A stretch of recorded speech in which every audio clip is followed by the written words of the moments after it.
জয়পুরহাটের আক্কেলপুর উপজেলার পালসা গ্রামের প্রবাসীর জমি দখল ও গাছ কেটে ফেলার অভিযোগ উঠেছে।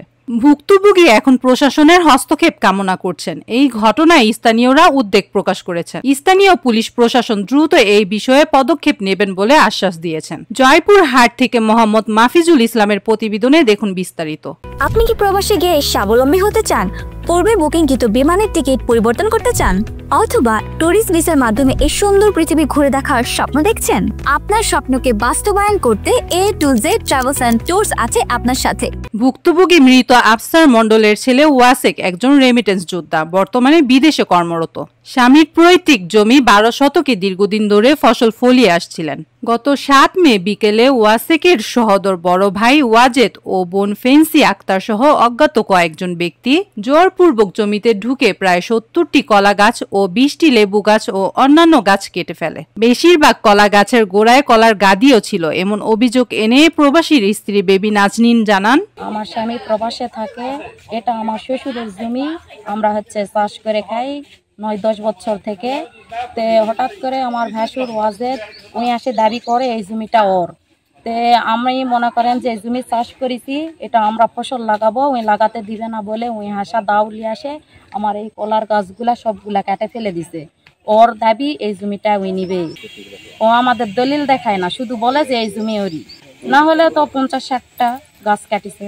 কলার গাছ আছে, লেবুর গাছ আছে, জলপির 3-4টা গাছ আছে। প্রবাসীর অনুপস্থিতির সুযোগ নিয়ে এমন অন্যায় শাস্তিযোগ্য অপরাধ হয়েছে বলে জানান স্থানীয়রা। এই রোডে যাচ্ছি, আসে দেখতেছি ওয়াজেদ আসে এই গাছ কাটতেছি, কলার গাছ কাটতে তারপরে জমির মালিক আমি। ওইটা টুকুস তো আরো 8-10 বছর আগে তো টুকুস খাচ্ছে, আজকে কই থেকে দাবি করো তুমি?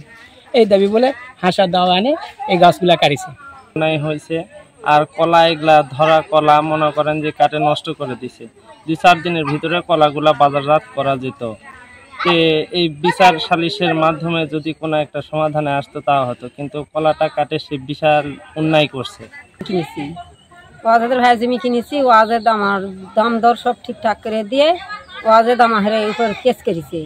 অনেক খোঁজাখুঁজির পরেও দেখা মিলেনি অভিযুক্ত ওয়াজেদের। অভিযোগ পেয়েছি, তদন্ত সাপেক্ষে আইনগত ব্যবস্থা গ্রহণ করা হবে বলেন আক্কেলপুর থানার সহকারী উপপুলিশ পরিদর্শক আবু বকর সিদ্দিক। অভিযোগটা আমরা পাইছি, অভিযোগের প্রেক্ষিতে আমি নিজে সহ ঘটনাস্থলে গেছিলাম, বুঝছেন? ঘটনা যাওয়ার পর উভয় কথা বলে করা হয়েছে, মানে প্রাথমিক তদন্ত করে আসা হয়েছে আর কি।